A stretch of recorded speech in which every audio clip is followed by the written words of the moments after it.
मंच और पंडाल में उपस्थित सभी आदरणीय जनों को मैं प्रणाम करता हूं और सबको जय नाराज जी।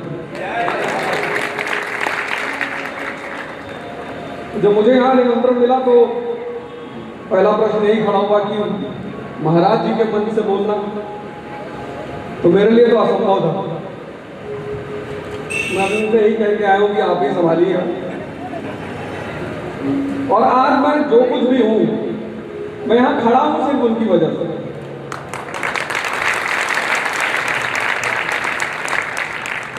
और मैं महाराज जी से कैसे जुड़ा, मैं यहाँ से कहानी शुरू करूंगा। परम पूज्य गुरुदेव आशुतोष महाराज जी की जय। तो 2002 में हमारी श्रीमती जी हमारे जीवन में आई और महाराज जी की वो शिष्या थी। तो वहीं से मेरा महाराज जी से परिचय शुरू हुआ। परिचय वो दीक्षित थी और उन्होंने हमसे कहा कि आप जो है हमारे कार्यक्रम में चला करें। मैंने कहा जी बिल्कुल चलेंगे। और इनके साथ मैं कार्यक्रम में जाने लगा, लेकिन दीक्षा लेने का भाव मेरा पैदा नहीं हुआ। अब ये महाराज जी का चमत्कार, उनका करिश्मा, उन्होंने मुझे कभी छेड़ा भी नहीं, परेशान भी नहीं किया और मुझसे किसी ने कुछ नहीं कहा।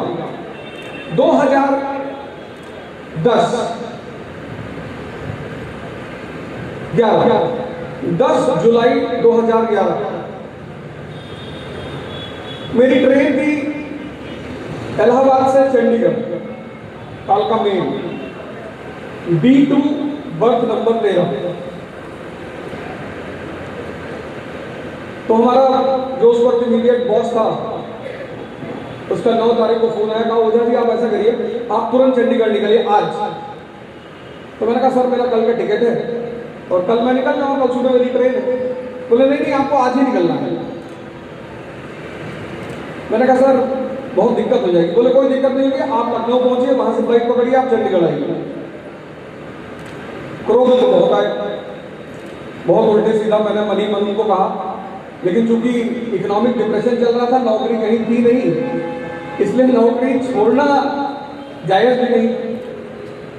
मैं लखनऊ पहुंचा, वहां से मैंने ले लिया, मैं चंडीगढ़ पहुंचा। दूसरे दिन जिस कार के लिए मैं वहां गया था उसकी जरूरत ही नहीं थी। मतलब जिस कार के लिए मुझे बुलाया गया था वो काम कोई और कर चुका था। मैं बारामती गेस्ट हाउस में बैठा था, टीवी देख रहा था। इलाहाबाद से चली कालका, फतेहपुर में एक्सीडेंट हुआ और B2 में हर आदमी मर गया। 10 जुलाई 2011 तो हमारी श्रीमती जी ने हमको फोन किया, कहा काम हो गया। मैंने काम तो खाई नहीं।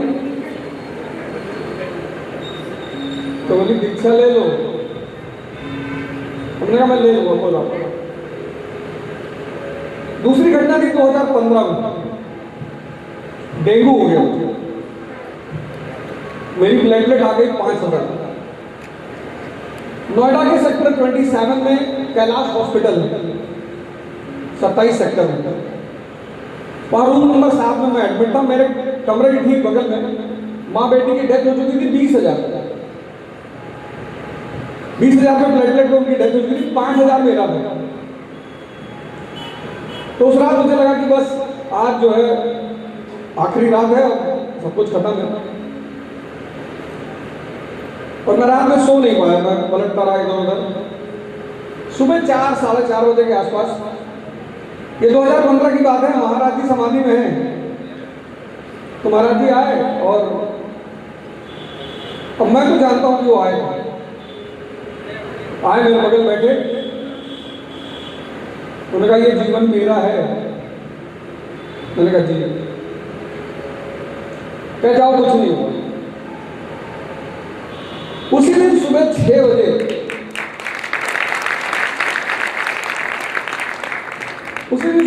लड़का है राघव, महाराज जी से जुड़ा हुआ, वो एक बोतल उसका पपीते का पत्ते का रस लेकर कहा सर आप इसको पियो और ये सब डेंगू खत्म। और शाम तक मेरी प्लेटलेट थी 25,000।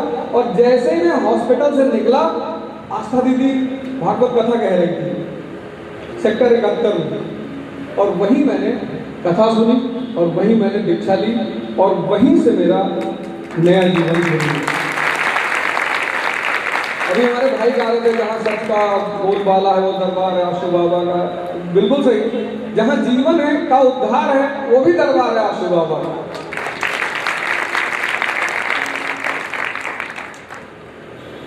और यहाँ से 2015 से पहले मुझे कोई जानता ही नहीं था, मैं ऐसे एक सामान्य शिक्षक था और ध्यान साधना करने लगा।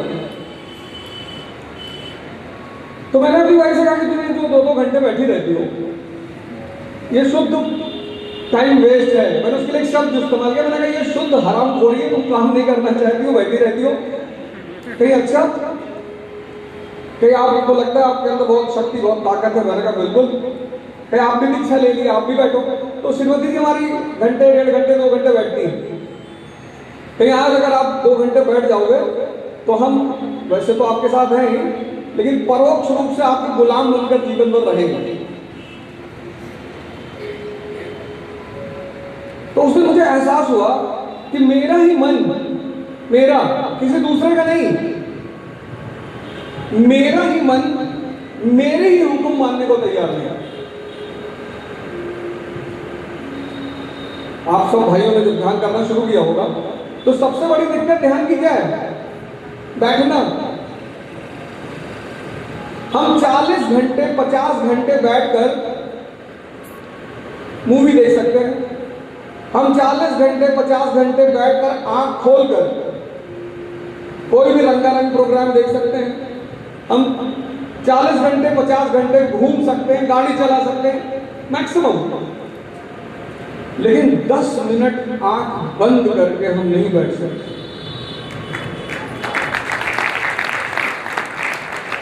यही तो है वो शक्ति का सूचक।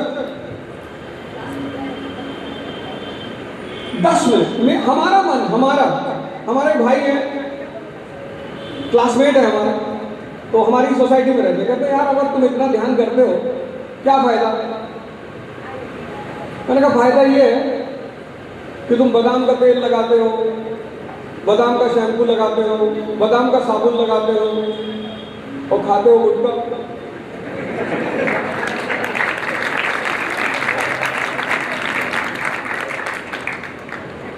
बादाम का शैम्पू लगा रहे हैं, बाल बड़े हो जाएंगे। अरे बाल धन आ जाएगा, अपने आप बड़े हो जाएंगे। बाल का संबंध धन से, गिर गया पेरिस में ट्रांसप्लांट हो जाएगा, इतनी कौन सी चिंता है? अगर तुम बादाम का शैम्पू लगा रहे हो, बादाम का साबुन लगा रहे हो, बादाम का तेल, एलमंड ऑयल, और खा रहे हो शैम्पू, कौन सा कंटेंट लिखा है? खा रहे हो तुम खुद का। आप कंटेंट जब कोई चीज खरीदते हैं तो उसका पीछे कंटेंट दें, प्रोटीन, कार्बोहाइड्रेट, फैट, उसमें कहां कंटेंट लिखा हुआ? तो ध्यान का जो सबसे पहला काम है, सबसे पहला मतलब ध्यान इतनी बड़ी चीज, इतनी मतलब महाराज जी जिस धारा को लेके चले हैं, यहां जितने हमारे भाई बहन बैठे हुए हैं, आप मुझे देख रहे हैं, आप ये जान लीजिए कि अगर मैं महाराज जी से नहीं जुड़ता तो कहीं कपड़ा वपड़ा की दुकान चला रहा होता, कुछ नहीं कर पाता, कुछ नहीं। तो जो ध्यान है, ध्यान से जो सबसे बड़ी चीज पैदा होती है वो है धैर्य। ध्यान का जो सीधा बाई प्रोडक्ट है भगवान कृष्ण, आपको कोई एक गाली दे आप नाराज हो जाएंगे, 10 पे तो आप निकाल लेंगे, गोरखपुर में है ना, 10 पे तो आप खत्म सामने वाला, 100 तो बहुत दूर की बात है। लेकिन भगवान 100 गालियां सुन रहे हैं। आपने उस प्रसंग को सुना, आपने ये नहीं सोचा कि इस प्रसंग की सबसे खास बात क्या है? धैर्य। कितना धैर्य है उस व्यक्तित्व में, सिर्फ सुन नहीं रहे हैं, मुस्कुरा रहे हैं। ध्यान का जो सबसे पहला बाई प्रोडक्ट है वो है धैर्य। भगवान कृष्ण, प्रभु राम, आपको अगर कोई रास्ता ना दे सड़क पे तो आप तो लड़ा देंगे गाड़ी, पीछे महाकाल लिखा हुआ आपकी गाड़ी में, और यूपी 53, यूपी 51, इनको कोई नंबर न दे, साइड न दे, और यूपी 53 लिखा और महाकाल लिखा है, यूपी 70 लिखा है, तो उसको साइड देना ही देना है, वो इंटरनेशनल नंबर है। ट्रिपल लिखा है मतलब नंबर देना है, साइड देना है, उसको अलग से किसी स्टीकर वगैरह की जरूरत नहीं, वो नंबर ही काफी है। अभी हमारी बहन जी बोल रही थी तो मुझे लग रहा था दहाड़ ही रही थी, तो गोरखपुर की धरती से वो दहाड़ ही सुनाई पड़ रही। और मातृत्व दिवस पे इतना जबरदस्त संदेश एक माँ ने दिया, बहुत बड़ा संदेश। तो प्रभु राम समंदर के सामने खड़े हैं, भगवान 3 दिन हाथ जोड़कर खड़े, 3 दिन। आप 5 मिनट में बैरिकेडिंग उड़ा देंगे, अगर 5 मिनट आपकी ये टोल में बैरिकेडिंग बंद रह गई तो आप तो उड़ा देंगे। 3 दिन खड़े, 3 दिन। आपको उस प्रसंग में दिखाई नहीं पड़ता कि क्या सबसे महत्वपूर्ण चीज है? धैर्य। 3 दिन। हालांकि लक्ष्मण जी नाराज है तो वो पूर्वांचल के ही, तो वो पहले दौर में ही नाराज है कि अरे भैया आप भैया केंद्रीय मंत्री हैं। 3 दिन सिर्फ बैठे नहीं है, पूजा कर रहे हैं उससे। इसीलिए भगवान जो शक्ति होने के बाद सरल है वो भगवान।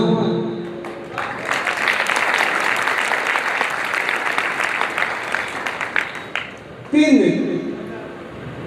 जब 3 दिन में वो नहीं माना समंदर, तब यूपी 53 को आगे करना पड़ा कि अब तुम ही संभालो, अब तो बदतमीज आदमी मान नहीं रहा है। तो धैर्य, ध्यान। आप जितने मेरे युवा भाई यहाँ बैठे, इतना जबरदस्त वातावरण यहाँ का बन गया। अगर मेरे पैर में चोट नहीं लगी होती तो मैं नाच रहा होता। आपको नाचना चाहिए था सबको, गुरु का दरबार है। यहाँ नाचोगे तो बाहर नाचना नहीं पड़ेगा, नहीं तो जिंदगी बहुत नचाएगी। जो यहाँ नाचने लगेगा, जो गुरु के दरबार में नाचने लगेगा, उसका बाहर नाचना बंद हो जाएगा। तो जब भी आपको ऐसा अवसर मिले तो आप जरूर नाचें। नाचने का मतलब ये थोड़े कथक करना है, कोई सीख किया है। नाचने का मतलब कोई हाथ उधर जा रहा है, किसी को फैट पड़ गया, कोई हाथ ऊपर जा रहा है। हम कोई ट्रेडिशनल डांसर थोड़ी, लोग देखेंगे तो क्या कहेंगे, हम कोई ट्रेडिशनल डांसर तो है नहीं। तो जो जैसे नाचे तो आप अपने स्टाइल में नाचे, लेकिन नाचा जरूर करेंगे। धैर्य जब बढ़ेगा, धैर्य। तो ध्यान का जो पहला आउटकम है, ये मैंने अपनी श्रीमती जी से सीखा। 2 घंटे आप बैठिए, कम से कम 1 घंटे से आप इसका जादू नहीं जानते ध्यान का। ये जो हमारा मास्टर है, मास्टर, इसकी बदतमीजी का कोई हिसाब नहीं। ये घूमने के लिए 24 घंटा तैयार, पार्टी जाने के लिए 24 घंटे तैयार। ये ध्यान करने के लिए कहता कल सुबह उठेंगे और 3 बजे उठेंगे।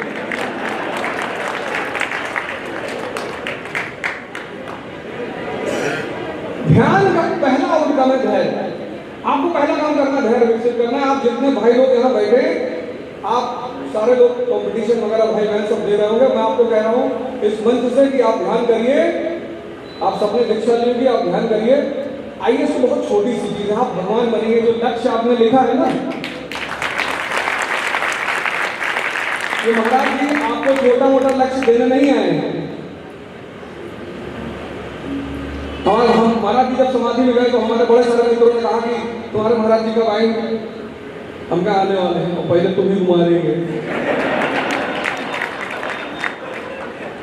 कबीर ने कहा नहीं, हम न मरब मरिए संसारा। ये जो लोग हैं भगवान, ये नहीं मरते। क्योंकि इनको बृहद दायरे में काम करना होता है तो अपना दायरा बढ़ा लेते हैं। हमारे माननीय मुख्यमंत्री जी हैं, तो महंत जी थे तो मंदिर ही देख रहे थे, तो उनको लगा कि कोई प्रदेश को देख नहीं पा रहा है, बड़ी त्रुटियां चल रही, तो बड़ी जिम्मेदारी ले ली। मुख्यमंत्री का पद संभाल लिया, आज पूरा प्रदेश संभाल रहे हैं। देश चाहता है कि वो देश भी संभाले, इतना बढ़िया संभाल रहे हैं।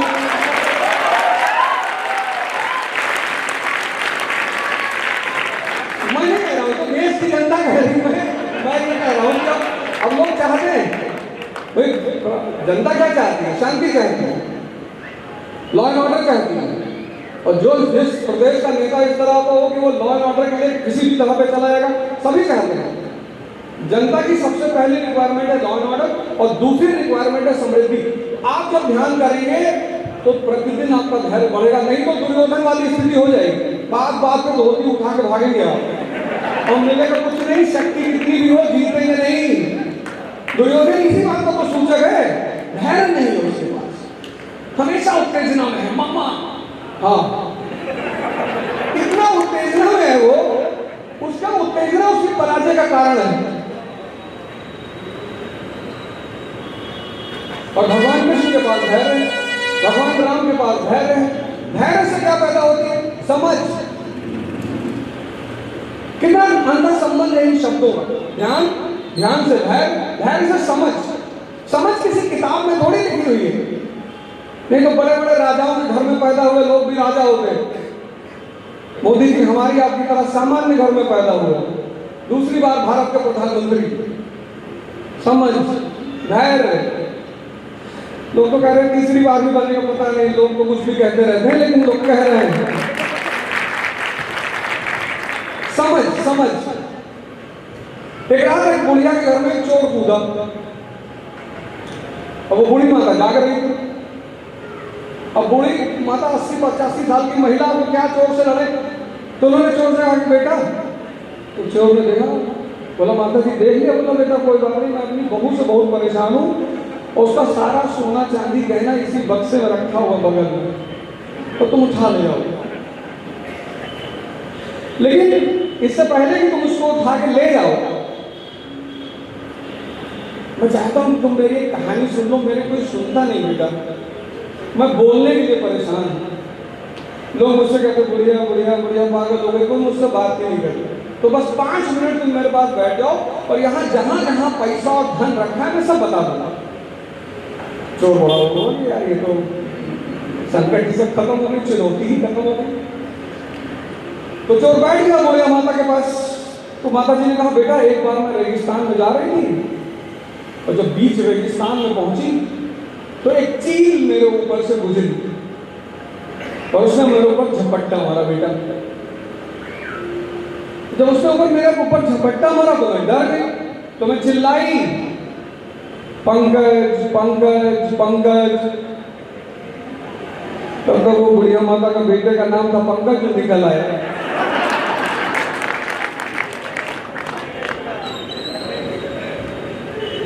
और निकल आया तो उसने चोर को बहुत मारा। मारा और कहा कि अब मैं इसको पुलिस के हवाले करने जा रहा हूं। उसने चोर ने कहा हाँ भैया कर दो, बिल्कुल कर दो, हम और मार खाएंगे। तो बुढ़िया ने कहा, माता जी ने कहा कि जाने दो बेटा, इसको तो वैसे इसको पहले मार के जाने दे। तो चोर ने कहा नहीं नहीं भैया, हमको बंद करो भैया, मैं बंद होना चाहता हूँ, जिससे मुझे हमेशा याद रहे कि मैं चोर हूं, मैं कोई कहानी सुनने वाला नहीं हूं।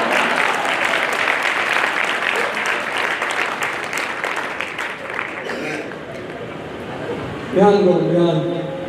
अगर मैं यहां आ सकता हूं, सब अथक पोटेंशियल।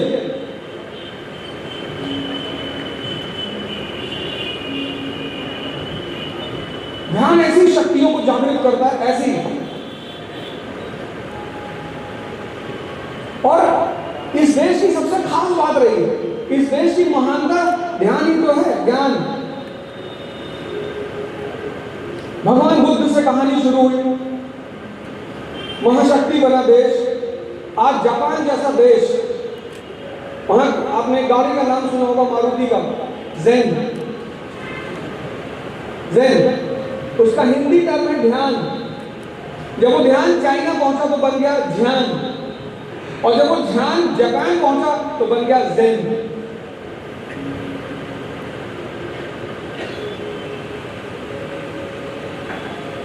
ध्यान। आप लक्ष्य तक जाना चाहते हैं तो ध्यान, और कोई रास्ता ही नहीं। गांधारी सिंह दिनकर ने इतनी बढ़िया बात कही, वसुधा का नेता कौन हुआ, भूखंड विजेता कौन हुआ, अतुलित यशक्रेता कौन हुआ, नवधर्म प्रणेता कौन हुआ। वसुधा धरती, धरती का नेता कौन हुआ, भूखंड विजेता। सवाल कभी क्वेश्चन खुद कर रहा है कि वसुधर कौन बनता है राजा, कौन बनता है भगवान, कौन बनता है, ये क्वेश्चन है। वसुधा का नेता कौन हुआ, भूखंड विजेता कौन हुआ, अतुलित यश प्रेता भगवान कृष्ण, नवधर्म प्रणेता भगवान बुद्ध कौन हुआ। अब उसके बाद कवि खुद जवाब दे रहा है, जिसने ना कभी आराम किया, विघ्नों में रहकर काम किया। चुनौती एवरी सेकेंड, विघ्न मतलब क्या, चुनौती। चुनौती से कोई किताब थोड़ी बाहर निकालेगा, मन की शांति बाहर निकालेगी। वो शांति आएगी यहां से, ध्यान से। ध्यान मतलब कोई ऐसा कितनी हम ऐसे लेते हैं ध्यान, इस शब्द को हम ऐसा लेते हैं जैसे कोई बहुत बहुत बड़ा काम करना है। अच्छा, जिन चीजों में हमें पैसा मिलता है हम उसको कीमती मानते हैं, जहां पैसा नहीं है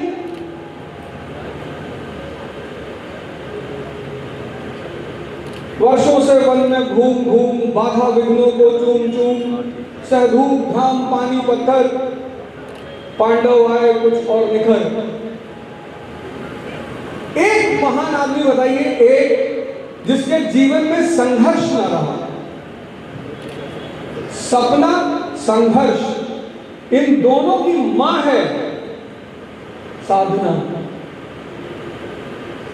जिसके जीवन में स्वप्न है उसके जीवन में संघर्ष है, और जहां स्वप्न और संघर्ष है वहां साधना भी है। साधना बहुत बड़ी चीज है। साधना असाधारण व्यक्तित्व पैदा करती है। मैं आज प्रभु के आशीर्वाद से गोरखनाथ मंदिर में रुका हुआ, तो साधु निवास में रुका। उन्होंने कहा आप बाहर रुके, मैंने कहा मैं साधु निवास में रुकूंगा। तो बोले साधु निवास में तो साधुओं की तरह रहना पड़ेगा। मैंने कहा इसीलिए तो रुक रहे हैं। 1 बजे हम लोग सोए और 5 बजे क्योंकि साधना करनी है। आप मेरी एक बात मान लीजिए, 6 महीने आप ये नियम बना लीजिए, कसम खा लीजिए कि ध्यान किए बिना कोई दूसरा काम नहीं करूंगा। और मैं आपको यहां से गारंटी देके जा रहा हूं कि 6 महीने में आपका जीवन बदल जाएगा।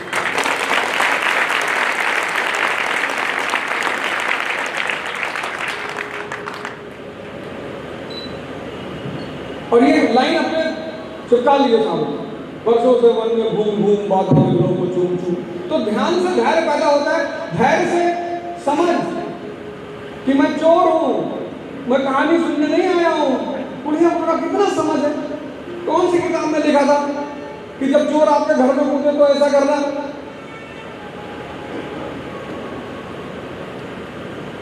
साधना इतना असाधारण व्यक्तित्व पैदा करती है, इतना। एक पहलवान जी कहीं शो दिखा रहे थे, तो एक नींबू दिया, उन्होंने पूरा नींबू निचोड़ दिया। उनका वेट था करीब 500 केजी, तो पूरा नींबू उन्होंने निचोड़ दिया। और निचोड़ने के बाद उन्होंने नींबू को मेज पर रखा और कहा कि इस नींबू में से 2 बूंद और निकाल दे, उसको 10,000 रुपया दूंगा। एक बहुत दुबला पतला आदमी उठा भीड़ में से, आया, उठाया, 5-6 बूंद निकाल लिया। पहलवान जी तो सन्नाटे में आ गए। बहुत दुबला पतला आदमी, 30-40 किलो का रहा हो। पहलवान जी बोला क्या हो गया भगवान? तो बोले भैया तुम क्या करते हो? कहा मैं ट्रेन में चना बेचता हूं।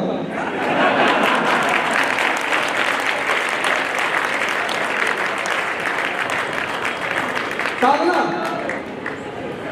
साधना, ये साधना का एग्जाम्पल है। ये ताली बजाना नहीं है, सीखना है, डेली करना है। डेली महाराज जी की फोटो लगाओ और उपस्थित हैं, कहीं नहीं गए हुए। मैं श्रीनगर में था 26 जनवरी को, बड़ी सारी कहानियां, सब तो सुना नहीं पाऊंगा। और ये माला मैं इसको बाहर आज डर की वजह से निकाला, मतलब मेरी हिम्मत नहीं पड़ रही कि मैं मंच पे जाके कुछ बोलूं। बाकी मुझे बोलने में कोई दिक्कत नहीं है, पूरी दुनिया में जाता हूं, मुझे किसी की परवाह ही नहीं। पर महाराज जी के सामने कैसे बोलूं? तो 26 जनवरी का दिन था, सब लैंड वैंड सब जमीन बंद, बर्फबारी हुई थी बहुत तगड़ी। तो एयरपोर्ट पहुंचा, वहां बहुत भीड़। बोले भाई साहब अगले 12 दिन कोई जहाज नहीं। अब मैंने कहा हम पैदल चले।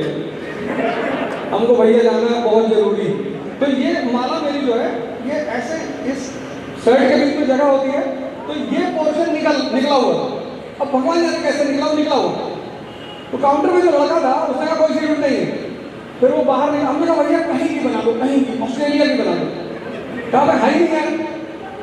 तो वो बाहर निकला, फिर वो वापस आया। कहा भैया ये किसका माला है, फोटो है? मैंने कहा भैया ये आशुतोष महाराज जी का है। कहा भैया थे महाराज। अरे मैंने कहा भैया थे महाराज। कहा भैया 5 रुपये आ गया। कहा 2 चंडीगढ़ की टिकट बना दूं? अरे मैंने कहा बना, ऊपर रखा दो सब। तो भैया तो हमने तो भेज दो भैया, हमें चाहना है।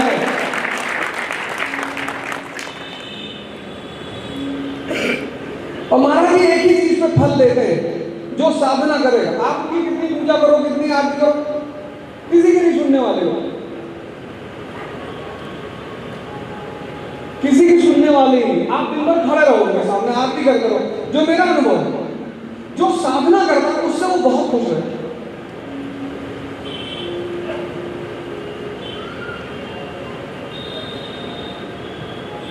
पर उनके लिए साधना अनिवार्य है। आप करिए, क्या है, जब करिए, सोने से पहले करिए, रोने से पहले करिए, गाने से पहले करिए, आपको करना ही करना है। क्योंकि ध्यान करेंगे धैर्य पैदा हो जाएगा। धैर्य से क्या पैदा हो जाएगी? समझ पैदा हो जाएगी। समझ से क्या पैदा हो जाएगा? साहस। समझ साहस को पैदा करती है, साहस। और ये किसी यूनिवर्सिटी में नहीं मिलती, किसी कॉलेज में, किसी डिग्री कॉलेज में, किसी स्कूल में। या तो आपके पास है या नहीं है, और नहीं है। इसीलिए तो इस देश में संतों की, गुरुओं की इतनी कीमत है। पूरा पश्चिम इसके पीछे पड़ा हुआ है कि भारत के संतों को किसी तरह बदनाम करो। क्योंकि उसको एक बात पता है कि अगर भारत का युवा ध्यान करने लगा तो हम शराब किसको बेचेंगे? क्योंकि युवा मतलब क्या? चुनौती। हम सब मिडिल क्लास के लोग हैं। आपके पापा भी 5 साल 10 साल बाद रिटायर होने वाले होंगे, और अगर एक भाई और 2 बहन आपके घर में होगी तो आपका मनोस्थिति आप ही जानते होंगे। युवा मतलब चुनौती, चुनौती मतलब स्ट्रेस, तनाव। तो या तो फिर साइकोलॉजिस्ट के पास जाके गोली खाइए, वो बेहोशी की दवा देता है, और या फिर नशे की तरफ जाइए। लेकिन उससे श्रेष्ठतम चीज है ध्यान।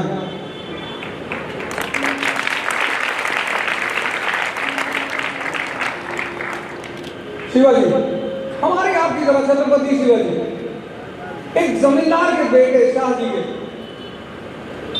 और उस समय मुगल साम्राज्य यानी आजकल यूनाइटेड स्टेट्स ऑफ अमेरिका। लेकिन पीछे कौन खड़ा है? गुरु रामदास। ध्यान है, धैर्य है, समझ है, और जहां धैर्य और समझ है वहां साहस खुद ब खुद है। लानी नहीं पड़ेगी। जहां भी समझ है,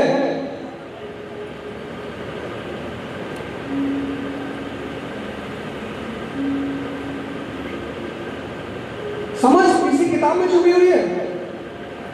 राजा भोज के दरबार में कालिदास बहुत फेमस विद्वान, तो राजा भोज के दरबार में बाहर से विद्वान आया। वो 30 भाषाओं को जानता था, 30, और 30 भाषाओं को उसका इतना कमांड था कि कोई भी भाषा बोले वो उसकी मातृभाषा लगती है। जैसे हम लोग इंग्लिश बोलते हैं तो हम ऐसे इंग्लिश बोलते हैं कि सामने वाला समझ जाता है। पूर्वांचल के I was in the market, तुम्हारी मम्मी जा रही थी, 2 लाइन इंग्लिश बोल ही नहीं सकते। 10-12 वर्ड पता है, काऊ, बफेलो, गोट, बाइसिकल वगैरह, और 4-5 लाइन पता है। तो हमारी तो 2 भाषा में हालत खराब। वो 30 भाषा पे इतना कमांड रखा था, इतना कि कोई पता ही नहीं कर पाता था कि इसकी मातृभाषा क्या है। तो उसने राजा भोज से कहा कि भगवान महाराज, मैं 30 भाषाओं को जानता हूँ और आपके दरबार में इतने विद्वान हैं और किसी की औकात नहीं जो ये बता दे कि मेरी मातृभाषा कौन सी। राजा भोज ने अपने विद्वानों की तरफ देखा, कहा है घर में घुस के बेइज्जती कर रहा है। तो विद्वानों ने कहा महाराज बताएंगे। तो उसने कहा जो बता देगा उसको मैं 10,000 स्वर्ण मुद्राएं दूंगा। और नहीं बता पाया तो आप मुझे 1 लाख स्वर्ण मुद्रा देंगे। महाराज ने दोनों तरफ देखा तो पहले दिन आया, कोई बता ही नहीं पाया, 1 लाख स्वर्ण मुद्रा लेगा। ऐसे 10 दिन हो गए, 10 लाख स्वर्ण मुद्रा जीत गए हो, कोई बता ही ना पाया। फिर महाराज जी ने शाम को बुलाया, कालिदास को कहा कि यार क्या किया जाए। बोले आप चिंता न करो, और उसने कहा जिस दिन मैं हार जाऊंगा सारा पैसा वापस कर दूंगा, पर मैं हारूंगा ही, कॉन्फिडेंस। 11वें दिन दरबार में आया, फिर एक विद्वान आया, चुनौती शुरू हुई, फिर वो भी नहीं बता पाए। 1 लाख स्वर्ण मुद्रा लिया, चलने लगा, चलते चलते सीढ़ियों से उतरने लगा। जैसे ही सीढ़ी से उतरने लगा, कालिदास ने पीछे से धक्का दे दिया, धक्का दे दिया, गिर गया, उसकी सोने की मुद्रा बिखर गई।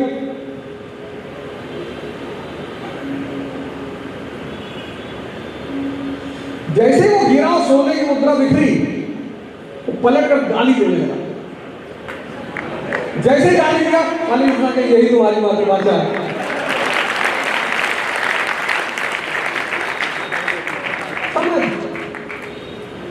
इतना महान देश भारत, और यहाँ का युवा डिप्रेस है। सर मैंने पढ़ाई नहीं है, सर किताब जला दो, दूध में मिलाओ, पी जाओ, किताब तुम्हारे खून में बहेगी। हमने ध्यान छोड़, भैया तुमसे ज्यादा बुरी हमारी स्थिति। सिर्फ इन्होंने बताया, महाराज जी ने, मैंने कहा ना अगर ये मेरे जीवन में नहीं आते तो फिर कुछ पता नहीं क्या होता।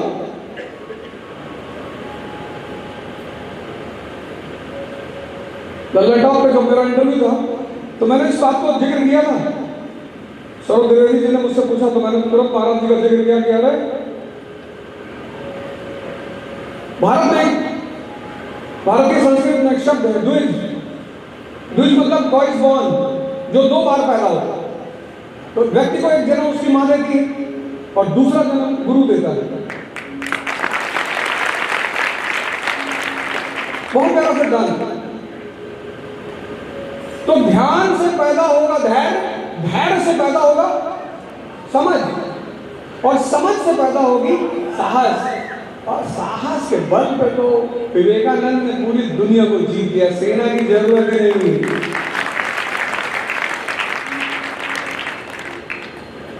पूर्व पश्चिमी फिल्म है ना, उसका गाना है मनुष्य हुआ अगर जीते हो किसी ने देश तो क्या हमने तो दिलों को जीता है।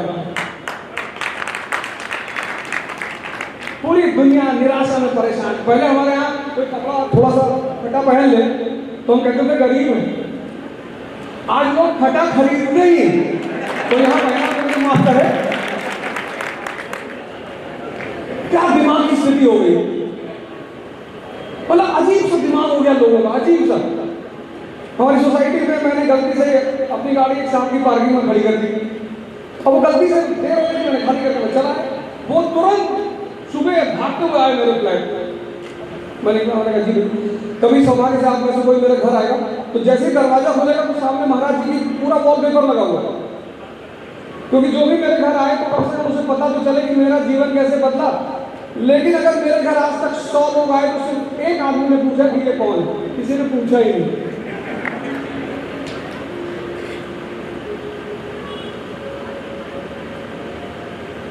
तो भागते हुए सुबह सुबह आए, दरवाजा खटखटाया, मैंने खोला,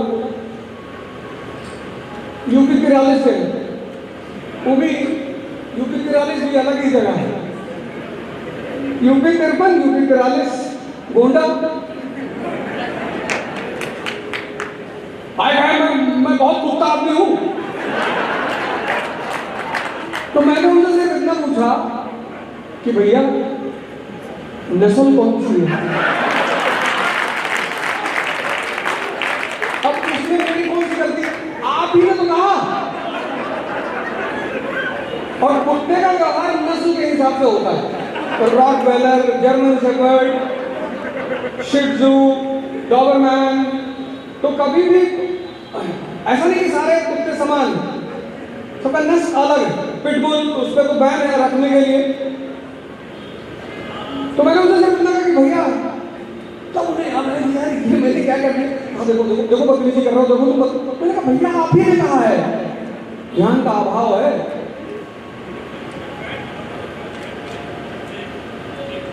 ध्यान मतलब जीवन शैली। सुबह उठ के YouTube नहीं देखना है, सुबह उठ के अखंड ज्ञान देखनी, उसको बगल में रखिए। महाराज जी की एक छोटी सी स्टाइल ने मुझे पूरी दुनिया में पहुंचा दिया। बताइए कौन सी? अभी मैं आपके सामने उसी स्टाइल को बता रहा हूं, आप पकड़ नहीं पा रहे हो। महाराज जी की वो शैली मैंने पकड़ी, और कहां से पकड़ी? अखंड ज्ञान से। दर्शन को कहानी के रूप में प्रस्तुत करना, किसी भी फिलॉसफी को कहानी। अगर मैं आपसे सीधे साहस में बोलता तो हो सकता है आप उतना कनेक्ट नहीं करते। मैंने हर शब्द पर एक कहानी सुनाई। अगर मैंने धैर्य का नाम लिया तो प्रभु राम की मैंने एग्जाम्पल दिया, प्रभु कृष्ण भगवान कृष्ण का मैंने आपको एग्जाम्पल दिया। अखंड ज्ञान क्या है? दर्शन और कहानी। कि बहुत दिमाग अच्छा है तो दर्शन समझ लो, और खराब है तो कहानी समझ लो, लेकिन समझ लो। और जब भी किसी को गिफ्ट दीजिए अखंड ज्ञान दीजिए। आपको ये कहने की जरूरत नहीं कि गिफ्ट मत देखिए, गिफ्ट देने की भावना देखिए। एक एक अखंड ज्ञान की कीमत 10-10 हजार करोड़ रुपया है। अगर कोई समझ जाए तो आप इस बात को नहीं कहिए कि अरे ये क्या सोचेंगे, सब आइसक्रीम वाले हो, सबको खुश करने के लिए थोड़ी पैदा हुए हो। कितनी कीमती चीज है वो। किसी से मिलने जाइए, किसी को बर्थडे है, अब नर्सरी के बच्चे को मत दीजिएगा, पता लगा उसको दिया है। और जिस दिन आपका ध्यान बढ़ेगा उस दिन आपका धैर्य बढ़ेगा, धैर्य के साथ आपकी समझ बढ़ेगी, समझ के साथ आपकी साहस बढ़ेगी। साहस, आज तो डेमोक्रेसी है, प्रजातंत्र है, आप राजा को कुछ भी कह सकते हैं। मतलब आज राजा बेसिकली आप हैं। प्रियम्बल क्या कहता है? We the people of India. तो राजा जनता ही है, लेकिन भारत की जनता भूल गई है कि वो राजा है। लेकिन आधुनिक काल से पहले जो राजा होता था वो भगवान का रिप्रेजेंटेटिव माना जाता था। आप राजा के साथ मजाक नहीं कर सकते। मृत्युदंड। अकबर ने बीरबल से कहा कि बीरबल मैंने कल रात में एक सपना देखा। बोले महाराज क्या देखा? बोले मैंने देखा कि मैं एक शहर के नाले में गिर गया हूं और तुम एक मैले के नाले में गिर गए। बीरबल ने कहा महाराज मैंने भी सपना देखा महाराज। बोले तुमने क्या देखा? बोले महाराज मैंने देखा कि आप मुझे चाट रहे हैं, मैं आपको चाट रहा हूं।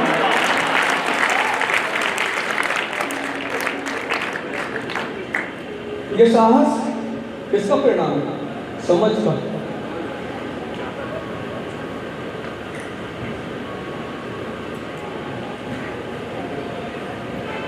कितने इंटरेस्टेड हो गए विदेशी हमारी संस्कृति में, कितने। लेकिन वही बात है, हम अपने घर के आदमी को महत्वपूर्ण मानते हैं। हम साधुओं को, हम एक साहब मिले कलकत्ता में, बोले ये भिखारी चल कर, भिखारी भिक्षु। साधु मतलब भिक्षु, जो दूसरों का आंख खोल रहा है, दिव्य ज्योति, आपको सेवा दे रहे हैं, आपको संभाल रहे हैं।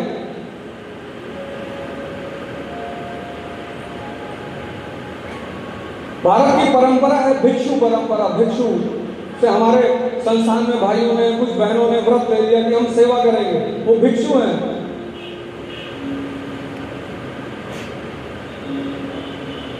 हम अपनी परंपराओं का मजाक उड़ाते हैं।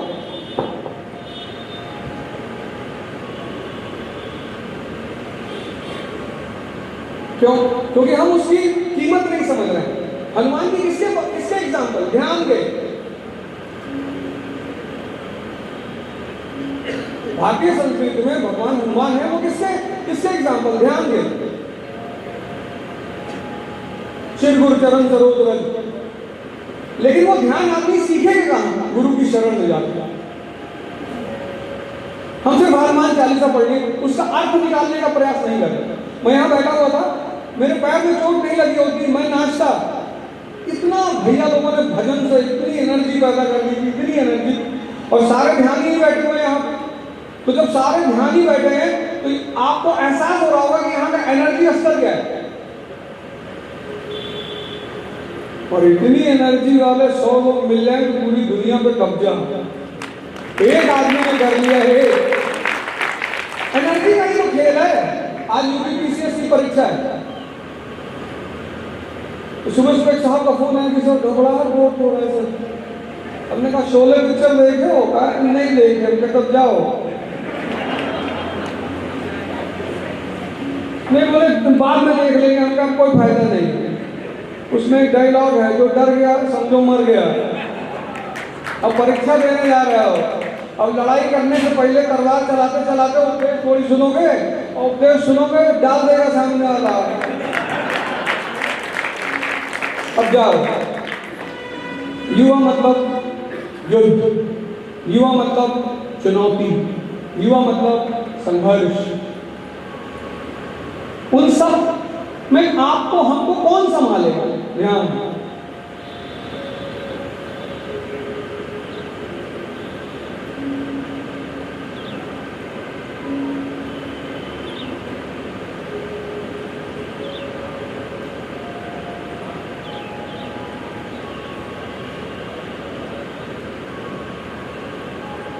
धैर्य, ध्यान, धैर्य, समझ, साहस। और जहां ये 4 चीजें पैदा हो गई तो आपको पता है इसका परिणाम क्या है?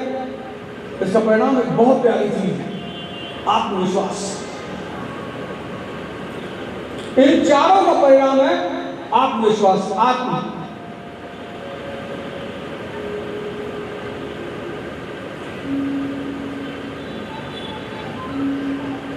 आत्मविश्वास। आप कहीं भी खड़े हैं, किसी भी परिस्थिति में, किसी भी। स्वामी जी को किसने बोलने के लिए कहा गया? जीरो पे। और जीरो इतना बड़ा विषय है, आमतौर पर लोग जीरो कहते हैं कि जीरो मतलब कुछ नहीं। जीरो बहुत बड़ा विषय है। अब्राहम लिंकन प्रेसिडेंट बनकर पहुंचे पार्लियामेंट, सीनेट, तो उनके पिताजी मोची थे। तो एक सीनेटर खड़ा हुआ, हाथ उठाया, उसने कहा मिस्टर प्रेसिडेंट। बोले जी। बोले your father was a cobbler, आपके पिताजी मोची थे, और मैं जूता पहना हूं, आपके पिताजी ने बनाया था, बहुत अच्छा जूता बनाया।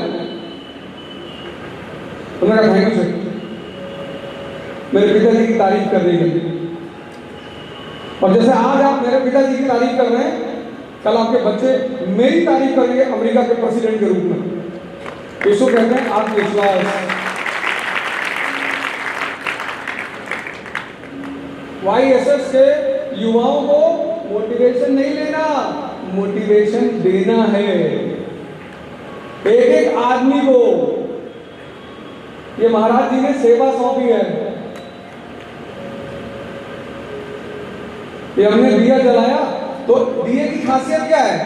ये क्यों दिया का प्रज्वलन करते हैं हम? दिए की खासियत ये है कि एक दिए से इनफाइनाइट दिए जलाए जा सकते हैं। हमारे जलाए ना महाराज जी ने।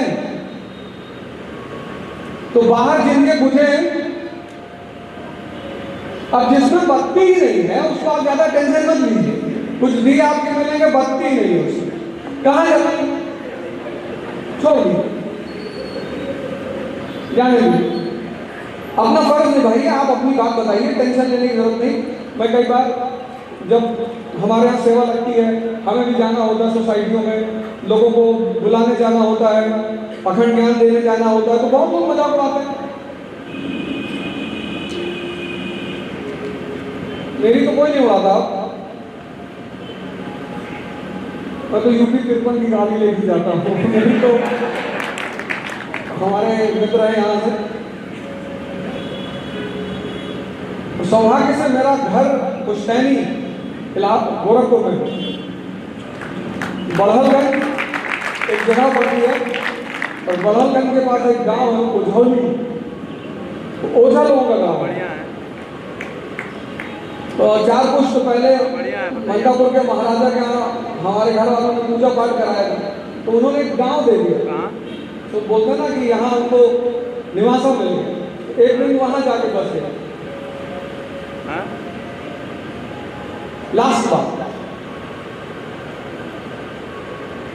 हमारी मेयर साहिबा ने और प्रोफेसर साहब ने बड़ा सम्मान दिया, कहा कि मैं तो चाह रहा था कि हमारी भूतपूर्व मेयर थी वही बोले, मेरा कोई प्रोग्राम गोरखपुर में होगा तो मैं आपको बुलाऊंगा जरूर, आपको भी पसंद आए। आप तो महिलाओं को ऐसे ही होना चाहिए कि एक बार बोल दे तो दो चार लोग बेहोश तो हो ही नहीं। जब जंगल में शेर बहुत भूखा होता है और उसको शिकार उतना नहीं मिलता तो किसी पेड़ के नीचे जाके खड़ा हो जाता है और सिर्फ दहाड़ता है, तो उसकी दहाड़ में इतनी ताकत होती है कि आमतौर पर बंदर पेड़ में बैठे होते हैं तो 10-12 बेहोश होकर गिर जाते हैं, उन्हीं में से वो दो चार उठा के फिर जाओ नहीं करेंगे। तो बहन हमारी बहुत ओजस्वी है और बहुत जबरदस्त बोलती है, बहुत अच्छा बोलती है। बड़ा अच्छा विषय उन्होंने उठाया कि आप बच्चे गोद दे रहे हैं, आप बुजुर्गों को भी गोद लें, वो हमारा दायित्व है। और बुजुर्गों के पास एक सबसे कीमती चीज है जो हमें कहीं नहीं मिलेगी, वो है अनुभव। पहले घर में खांसी जुकाम वगैरह होता था, कोई नहीं भागता था डॉक्टर के पास। हमारी तो अम्मा हमें अगर जुकाम खांसी बुखार हुआ तो मानी सी बात है, पानी बरस रहा उसमें घूमे तो पिताजी कहते थे 2-3 चप्पल मार दो, सुबह तक अपने आप ठीक हो जाएगा। अब तो खैर बच्चे विद्रोही हो गए, उनको मारा नहीं जा सकता, अब नई जनरेशन एक अलग जनरेशन है। और हम तो दोनों जगह मार खाते थे, स्कूल में भी और घर पे भी। और शायद वही इम्यूनिटी बढ़ाया, कोरोना से वही निपटाया, नहीं तो बाकी दवा तो काम नहीं आती, लेकिन इम्यूनिटी वहीं से बढ़ी। और तीसरी बात यह है कि आप में से जितने भी लोग तैयारी कर रहे हैं, मतलब सर्विसेज की तैयारी कर रहे हैं, IAS की तैयारी कर रहे हैं या किसी भी चीज की तैयारी कर रहे हैं, 2 बात का ध्यान रखिए बस। पहली बात, सिलेबस पढ़िए, सिलेबस। ऐसा नहीं कि कूद गए मैदान में कि हमारे बाबा शेर से लग गए, बोले फिर क्या चीज बढ़ के खा गया। मैंने देखा इधर के लोगों को, खासकर अपनी तरफ के लोग, इनमें जज्बा बहुत है, मेहनत बहुत करेंगे, लड़ाई लड़ना जानते हैं, लेकिन बिना नियम के। क्लास 10th तक की जितनी भी बेसिक बुक्स हैं, आप में से जितने लोग IAS बनना चाहते हैं मैं उनकी बात कर रहा हूं, क्लास 10 और ये सुनकर फॉलो कर लीजिए। जब भी किसी कोचिंग में जाइएगा इसको करके जाइएगा, नहीं तो आपका सारा पैसा बेकार चला जाएगा। कहीं भी जाइए, दिल्ली जाइए, लंदन जाइए, अमेरिका जाइए, जहां पढ़ने जाइए, कहीं भी जाइए, वो एक अलग विषय है। लेकिन जाने से पहले बेसिक्स जो होता है, जिसको हम बेसिक्स, अब जिसको लैटिट्यूड नहीं पता वो ज्योग्राफी की क्लास में बैठा हुआ है, अब वो टीचर को टाइम मिलता है 30 घंटा ज्योग्राफी पढ़ाने का, तो वो 30 घंटे में बेसिक्स नहीं पढ़ाएगा। आप किसी भी फील्ड की तैयारी कर रहे हैं, पहला काम करिए बेसिक्स को तैयार करिए। बेसिक्स, लैटिट्यूड क्या है। तो यहां बहुत सारे लोग हो सकता है 2 साल से तैयारी कर रहे हो, लेकिन राजा, बादशाह और सुल्तान में फर्क ही ना पता, बेसिक्स ही नहीं। हमारी एक बहुत गंदी आदत है, हम छोटी चीज छूते नहीं, बड़ी हमको समझ में नहीं आती। बेसिक्स को तैयार करिए, बेसिक्स। NCERT लीजिए क्लास 10 तक की, उसको पढ़िए नहीं, समझिए उसको, एक एक पॉइंट को बाहर निकालिए, समझ विकसित करिए। शिक्षा का उद्देश्य है दिमाग को जिंदा करना और प्रतिस्पर्धा का उद्देश्य है जिंदा दिमाग की हैसियत को चेक करना कि कितना जिंदा है। शिक्षा और प्रतिस्पर्धा दोनों बिल्कुल अलग चीज है, बिल्कुल।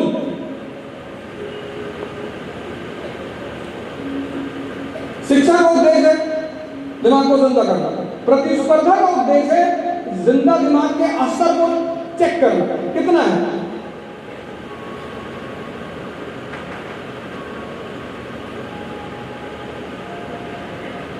बड़े सारे हर स्टूडेंट आते हैं, दिल्ली आते हैं, इलाहाबाद आते हैं, तो मैं देखता हूँ बेसिक्स है ही नहीं उनका। चले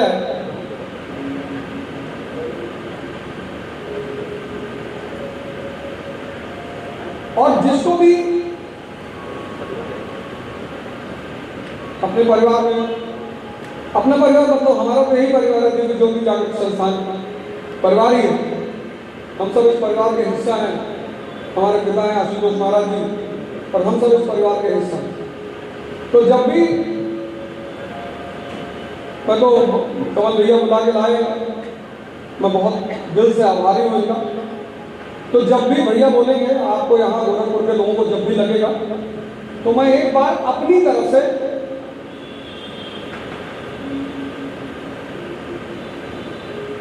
टेंशन नहीं है, आज तो मैं खैर उस उद्देश्य से आया नहीं, लेकिन एक बार मैं अपनी तरफ से गोरखपुर आऊंगा आशुतोष महाराज जी की वजह से।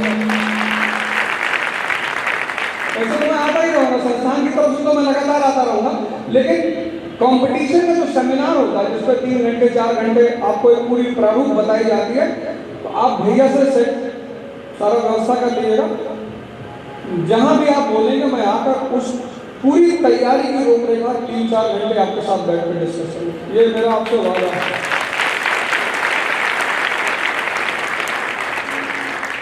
सेवा है, एक तरह से वो सेवा ही है, तो जब भी हमारी सेवा लगेगी टेंशन लेने की कोई बात ही नहीं। पर आज के बाद अगर कभी यूनाइटेड नेशन में भी बोलने को मिलेगा तो मुझे खुशी नहीं होगी जितनी आज खुशी हो रही है यहां से बोलकर।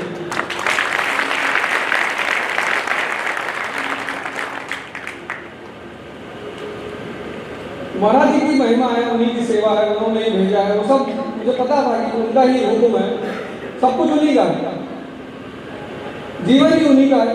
कभी आप कैलाश हॉस्पिटल जाएं तो पूरा रिकॉर्ड, मेरा डॉक्टर जो था वो हर 10 मिनट पे आता था कि भैया अगर ब्लीडिंग होगी तो बताइएगा, क्योंकि ब्लीडिंग होने लगती है।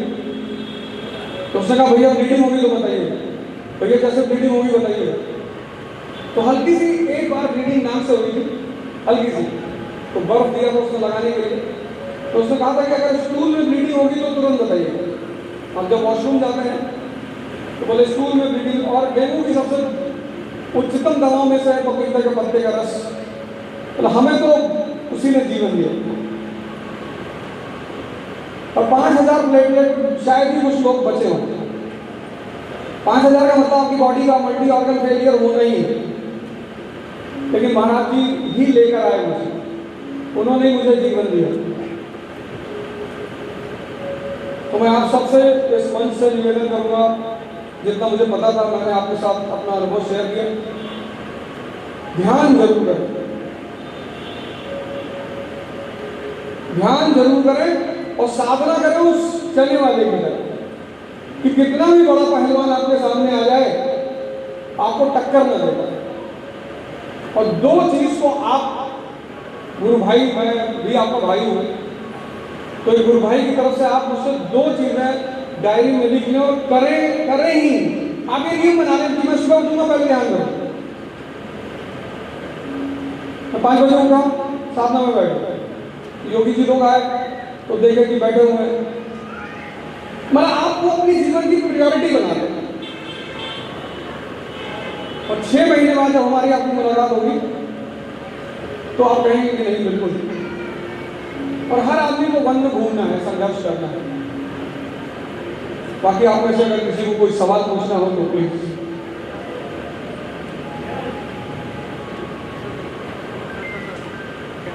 भूमि पे आपका हार्दिक स्वागत, अभिनंदन एवं वंदन करते हैं। एक बहुत सामान्य सवाल है, आपने बहुत अच्छी बात बताई, युवाओं को आप अध्यात्म की तरफ प्रेरित कर रहे हैं, मुझे इस बात की खुशी। एक बहुत सामान्य बात जो मैं लगातार देख रहा हूँ, मैं छात्र राजनीति करता हूँ गोरखपुर विश्वविद्यालय से जी, तो एक समान बात मैं इसीलिए आया, खासकर मेरा मूलतः आना यही था कि जो वर्तमान परिस्थितियां जिस प्रकार से हम राजनीति को देख रहे हैं, क्योंकि हर क्षेत्र में युवा काम कर रहे हैं, राजनीति में भी युवाओं को आना चाहिए, आज नहीं आ पा रहे, काफी समस्याएं हैं इसलिए नहीं आ पा रहे। तो सामान्य परिवार के युवा जो राजनीति करना चाहते राजनीति का माध्यम वो अपना सेवा करके आना चाहते हैं, या तमाम हम लोगों ने भी बहुत काम किया हर क्षेत्र में, तब जाकर के आज प्रयास कर रहे हैं, लेकिन उनको आर्थिक जो समस्याएं आ रही हैं जिससे वो एक समय पे खुद को कमजोर समझ रहे हैं। क्योंकि आप इस समय गोरखपुर में हैं, तो यहाँ की भी आप राजनीतिक प्रवृत्ति देखेंगे तो वही लोग अधिकतर हैं जो जिनके पिताजी बना करके चले गए, फिर वो उनके बेटे हैं। तमाम युवाओं को नहीं पता होगा, लेकिन हम लोग पढ़ते हैं तो जान रहे हैं कि लगभग यही। तो सामान्य परिवार के बच्चे कैसे आ पाएंगे राजनीति में? नेपोटिज्म की बात बहुत होती है, लेकिन राजनीति में जितना नेपोटिज्म है उतना कहीं नहीं। आप परिवारवाद की बात करते हैं तो कम से कम बड़ी पार्टियों में बड़े नेताओं को उठा लेते हैं, छोटे लेवल पे देखिए सामान्य। तो हम लोग कैसे राजनीति में आ पाए? क्योंकि हमें आर्थिक भी समस्याएं हैं, परिवार का भी एक जो चुनौती है कि परिवार को भी लेकर के चलना है, अपने भी सपने हैं। हम मेहनत तो कर रहे हैं, लगातार कर रहे हैं, बढ़िया कर रहे हैं, और हमको ये विश्वास है कि हम बहुत बेहतर कर पाएंगे। जो लोग आज कर रहे हैं राजनीति, शायद हमको अवसर मिले तो उनसे बहुत बेहतर कर पाएंगे। सपना सिर्फ एक चीज से पूरा होगा, शक्ति से। और सपना शक्ति संघर्ष, मैं दवा आपको बता चुका हूं, साधन। हमारे सामने इतने सारे लोग, हमारे माननीय मुख्यमंत्री की सामान्य परिवार से, सामान्य अति सामान्य परिवार से, लेकिन इन सारे लोगों का सोच क्या है? साधना। 5:30 बजे पहुंच गए, गाय को चारा खिला रहे, 5:30 बजे। हम लोग आज बारिश हो रही है, आज गर्मी है, रात में कूलर नहीं चला था। शक्ति सिर्फ शरीर की नहीं है, सबसे पहले मन की, और मन की शक्ति का विकास शरीर की शक्ति के रूप में होता है। तो जिसके पास भी शक्ति है वो भगवान बने। शक्ति मतलब भगवान।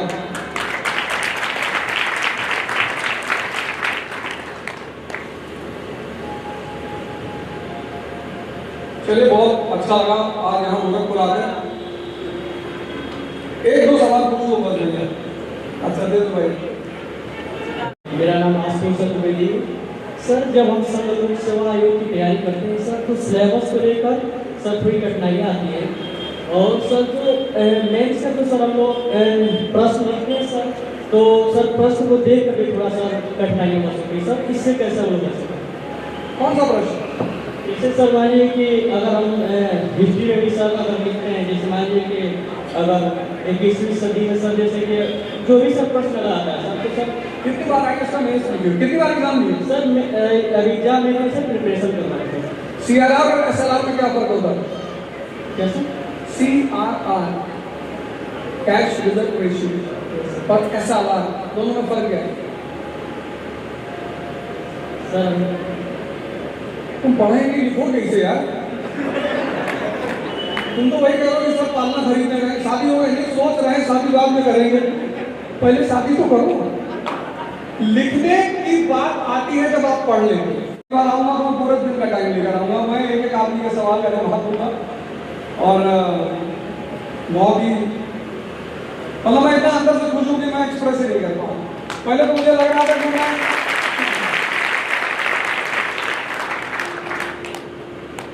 मैं इतना भावुक था मंच पे चढ़ते वक्त, मुझे लगा कि मैं रोने लगूंगा और मैं बोल नहीं पाऊंगा, क्योंकि महाराज जी का मंच एक बहुत बड़ा मंच। लेकिन एजुकेशन की फील्ड में और तमाम सारी फील्ड में पहली बार जो है महाराज जी के मंच पे आना हूँ, तो आप सब लोगों का बहुत बहुत धन्यवाद। आप सब लोग हमेशा खुश रहें, आपके घर में शांति रहे, समृद्धि रहे, और आप सब राजा बने, और आप सबके घर के लोग राजा बने। जय महाराज।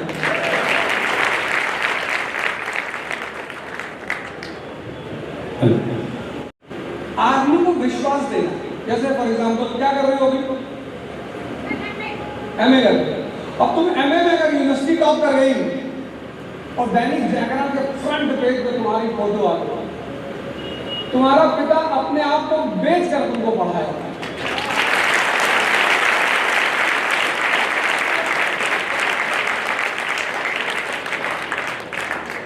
तुम कन्विंस क्यों करो? कन्विंस का मतलब ये होता है कि हम सही नहीं है, लेकिन तुम मान जाओ। माँ बाप प्रेम में है, प्रेम में डर लगता है।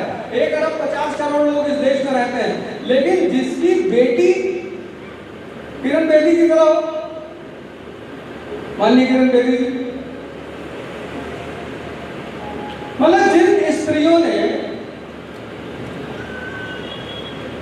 मतलब मैंने बहुत सारी लड़कियों से मेरी मुलाकात हुई, जिन्होंने आईएएस क्वालिफाई किया, उसमें से जो बहुत सामान्य परिवार की लड़कियां थी, तो जब मेरी उनके पिता से परिवार से मुलाकात हुई तो मैंने उनसे पूछा कि कैसे आपने क्या सोच के भेजा। तो उसमें साहब ने हरियाणा से उन्होंने अपनी पूरी 2 किले खेत से भेज दिए।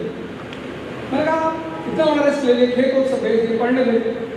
तो मैंने भैया, और जाटों में सामाजिक व्यवस्था बड़ी कठोर है, मतलब अगर वहां पंचायत ने निर्णय ले लिया कि आपको बेटी की शादी करनी तो करनी है, वरना आप व्यवस्था से बाहर। तो उन्होंने कहा भैया मेरी बिटिया इसी क्लास में सेकंड आई ही नहीं। बोले मेरी बिटिया इसी क्लास में सेकंड आई ही नहीं, बस। तो ऐसी लड़की पे तो मैं खुद को बेच दूं, संपत्ति तो बहुत छोटी सी चीज है। अपनी योग्यता बल्कि बढ़ाती चली जाओ, कितनी कि अगर कोई दूसरा तुम्हारे पिता से तुम्हारे विवाह की बात करे तो पिताजी निकाल 3-4 को मारे, है ना, वो बहुत अच्छा लगेगा, क्योंकि परिवार की समाज है ना। अब तुम्हारे पिताजी की उम्र 45-50 के आसपास होगा, अबे समाज डेली उनको टॉर्चर करता होगा, ये जीवा बड़ी हो गई। अच्छा, सीधे ये समाज टॉर्चर नहीं करता, ये समाज उल्टे से टॉर्चर करता है। वो गुप्ता जी का लिखिया दिल्ली गए, बहुत भाग वो सीधे तुम्हारे बाप से कुछ नहीं कहे, सो सीधे तुम्हारे पिताजी से कुछ नहीं कहे, उल्टे। और 50 साल का आदमी तनाव में आ जाएगा। हालांकि वो गुप्ता जी की कहानी काल्पनिक है, से तुम तैयारी करने जाओगे तो कोई सीधे नहीं कहेगा मत करो, कहेगा वो तिवारी थे, कर रही आ गई लड़कों उनको पहुंचते हैं 2 साल तैयारी की, पागल हो भैया।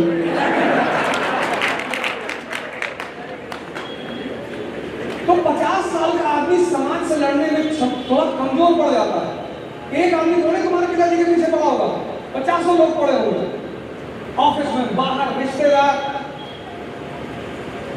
पड़ोसी, किससे किससे निपटे। लेकिन अगर तुम्हारा फोटो दैनिक जागरण में निकलता रहे 6 महीने में, साल भर में, तो तुम्हारे पिताजी को बाहर से हिम्मत मिलती रहेगी, तो कहीं से तो कुछ मिले। तो स्त्रियां जिस दिन ये इस बात को उतार, और हर स्त्री को, मैं अपनी क्लास में कहता हूं कि हर स्त्री को अपनी पिता की फोटो अपने साथ रखनी चाहिए। क्यों रखनी चाहिए? वो एकमात्र आदमी है धरती पर जो आपके लिए प्रेम में कुछ भी करे, प्रेम में। स्त्रियों को अपनी पिता की फोटो रखनी चाहिए।